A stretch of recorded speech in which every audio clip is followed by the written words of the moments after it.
नमस्कार, मैं हूं आचार्य शिवानंद दास। दिव्य योगासन की तरफ से आपका हार्दिक स्वागत है। आज हम 64 योगिनी के रहस्यों के बारे में जानने की कोशिश करेंगे और यह जानने की कोशिश करेंगे कि इन 64 योगिनी की शक्तियों का मनुष्य अपने जीवन में लाभ कैसे प्राप्त कर सकता है। 64 योगिनी माता दुर्गा यानी आदि शक्ति की सहायक शक्तियां मानी जाती हैं, जो कि सृष्टि का सृजन, पालन व संहार करने की भूमिका निभाती हैं। सृष्टि में संतुलन का कार्य इन 64 योगिनियों के द्वारा ही किया जाता है।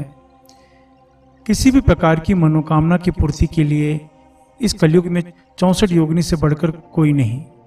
इनकी साधना बहुत ही जल्द सिद्ध होने वाली मानी जाती है। गृहस्थ जीवन में रहने वाले मनुष्य मोह माया का जीवन जीते हैं। वे परिवार की चिंता, अपने रोजगार की चिंता, बच्चों की शिक्षा की चिंता, बीमारी की चिंता से बचने के लिए प्रयास करते रहते हैं तथा यह प्रयास उनका जीवन भर तक चलता रहता है। कहने का अर्थ यह है कि पूरी उम्र तक उनके जीवन में सुख दुख चलता ही रहता है।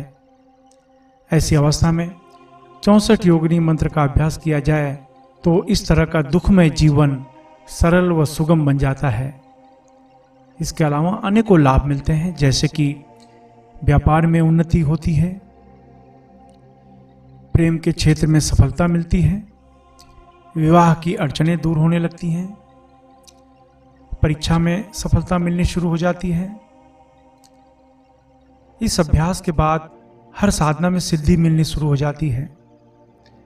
स्मरण शक्ति मजबूत होने लगती है, बीमारियां दूर रहती हैं, यानी रोग प्रतिरोधक क्षमता बढ़ने लगती है, घर में किया गया तंत्र प्रभाव नष्ट हो जाता है, कार्य में होने वाली असफलता दूर होने लगती हैं, कालसर्प दोष नष्ट होने लगते हैं, वास्तु दोष नष्ट होने लगते हैं, रोजगार में तरक्की होने लगती है, दुकान धंधे में उन्नति होने लगती है, नजर व तंत्र बाधा समाप्त होने लगती है,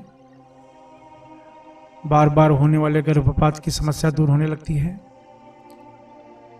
बुद्धिमान और मेधावी संतान की प्राप्ति होती है, मनपसंद वर या कन्या की प्राप्ति होती है, अध्यात्म के क्षेत्र में सफलता मिलती है, आकर्षण शक्ति बढ़ती है।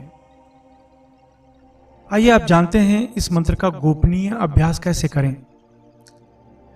ढीले ढाले वस्त्र पहनकर किसी भी लाल आसन पर बैठ जाएं। कुछ लोग जमीन पर बैठ नहीं सकते हैं, इसलिए वे किसी कुर्सी पर या सोफा पर लाल कपड़ा बिछाकर बैठ जाएं। अब 10 बार सामान्य प्राणायाम करें, यानी गहरी सांस लें और छोड़ें। इस तरह से 10 बार प्राणायाम करें। अब सहस्त्रार चक्र में यानी सिर के बीच में जहाँ चोटी रखी जाती है उस जगह पर हाथ से थोड़ा दबाव डालें और उस जगह पर ध्यान देते हुए 64 योगिनी मंत्र ओम ह्रीम सर्वयोगिने कामेश्वरी ह्रीम स्वाहा, ओम ह्रीम सर्वयोगिने कामेश्वरी ह्रीम स्वाहा, इस मंत्र का उपांशु जप करें, यानी बुदबुदा कर जाप करें। यह मंत्र 10 मिनट तक जाप करना है। इस तरह से इस मंत्र को 41 दिन तक नियमित रूप से जप करना है। इस मंत्र को किसी भी माला से आप जप कर सकते हैं या आप बिना माला के भी जाप कर सकते हैं। याद रखें, सिर्फ 10 मिनट तक जाप करना है।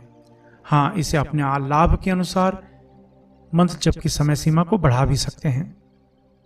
यह अभ्यास कुछ दिन तक यानी 41 दिन तक करें। ऐसा नियमित अभ्यास करने से मंत्र से उत्पन्न कंपन शरीर व मस्तिष्क के अलग अलग भाग पर ऊर्जा प्रवाहित करने लगता है। इससे आपकी सभी प्रकार की मनोकामनाएं धीरे धीरे पूर्ण होने लगती हैं। यह अभ्यास आप तब तक चालू रख सकते हैं जब तक कि आपको आश्चर्यजनक परिणाम दिखाई देने न लगे। अब कुछ जरूरी नियम।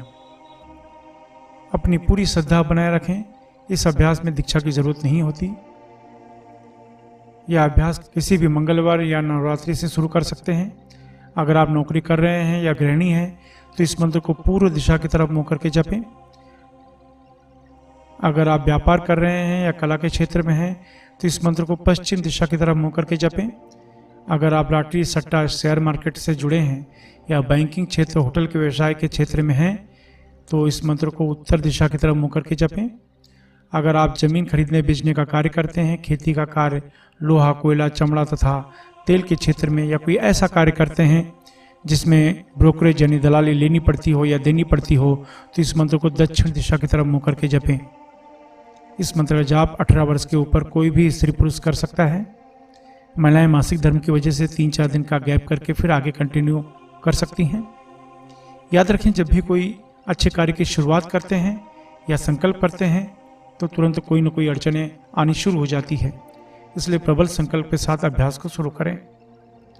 इस मंत्र को शाम को यानी सूर्यास्त के बाद जप करना बहुत ही लाभदायक माना जाता है।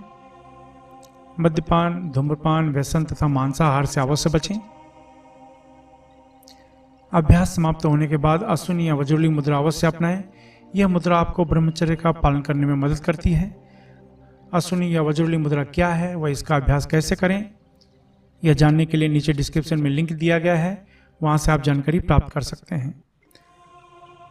आशा है आप इन विधियों को अपनाएंगे और अपने जीवन में सफल होंगे।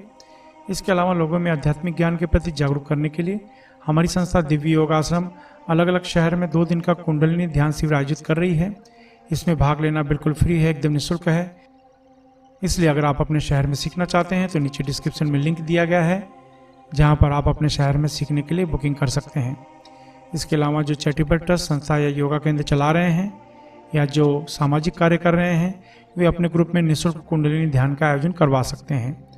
आप अपने जीवन में हमेशा तरक्की करें, इसी शुभकामना के साथ धन्यवाद।